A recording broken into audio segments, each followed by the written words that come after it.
Raja Ampat is definitely a very special place. Laying just at the threshold of the Pacific Ocean, it gets all the currents, all the nutrients, and all the influence from the oceanic tides. The islands are formed by this soft limestone that is worn off by the sea, the wind, and the rain. So you get these mushrooms with the vegetation on top, and together it creates a beautiful scenery. Not only above water, topside is just stunning, but also underwater it creates a variety of environments that make for a great diversity and lots of species to converge in a single area.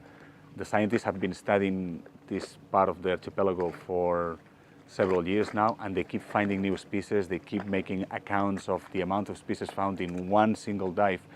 The most knowledge fish experts from Australia and other parts eventually will go diving with one slate, and they will tick like over 300 species in a single dive, you know, and they keep finding new ones all the time. So definitely is a very special place. In terms of coral, I would say it's the best I've seen in my entire life.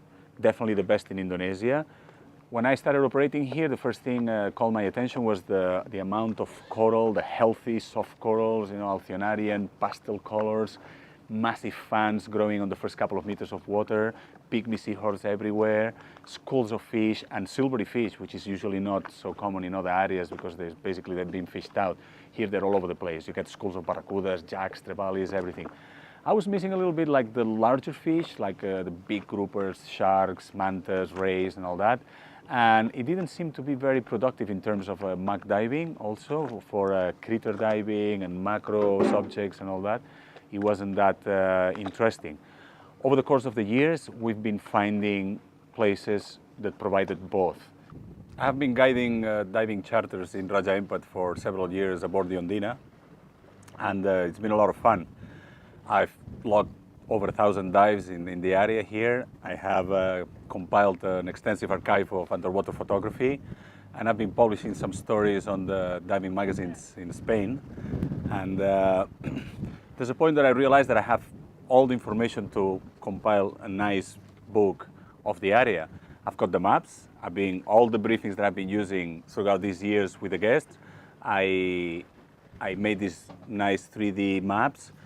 I had all the photographs, and I just needed to describe the different dive sites together with some pieces of information from the area, specific of the area, top site photography and all that. Finally, I decided to put together this little booklet, the Guide to Diving Raja Ampat. It's a pretty demanding lifestyle. You have to be on board one charter after another. People come and go, you stay there. The good side of it is that you always get to go out diving. You experience the dive sites in different conditions, different times a year, and different circumstances. The downside is that your life is totally dedicated to the boat. You're basically living in the boat, for the boat, and for the guests that come to dive with us. It was hard to decide the cover for the book. I had lots of good photographs. I really like the vertical format, so I got lots of vertical photos, but I was trying to find something that was really representative, that could really describe Raja Ampat, and it's difficult. It's Raja Ampat in a nutshell. There were several elements that I knew they could be integrated in this kind of picture. There was soft coral, glassfish, schools of fish, wobbegong. There were several things that could be representative of the area, but it was difficult to come to a final decision. My plans for the future, well, I'll definitely keep diving. This is something that I really love and I really enjoy doing, and it's my life, and I'll keep going. Underwater photography kind of goes together, so it will always be there too. So I'll keep sailing and diving and taking photographs and mapping the reefs.